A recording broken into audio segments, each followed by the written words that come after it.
Hi guys, good morning. Teacher Diane here. Welcome to the English class. We will review the Unit 4, Manaloa. Are you ready? Check your book on page 46 and repeat after me. Massive, countless, eventually, several, contain, bend, form, active.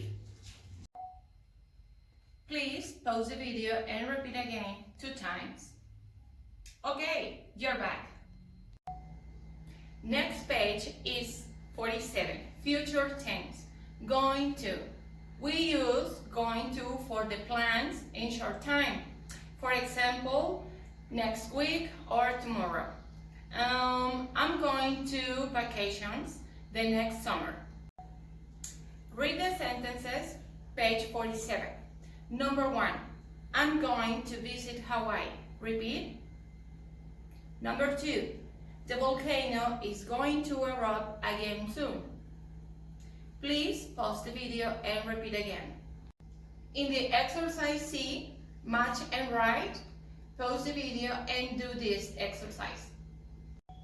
Ready? Okay, let's check your answers. Number 1, we are going to go on vacations. It's okay? Check mark. Number 2, the lava is going to become rock. Okay? Check mark. Number 3, the land is going to shake. How many sentences you got right and how many you got wrong? Please take your book on page 48. Listen the track number 12. Pause the video and repeat again 2 times. Okay, it's time to go. The homework is complete. The exercise A on page 50. I love you guys. See you in the next class.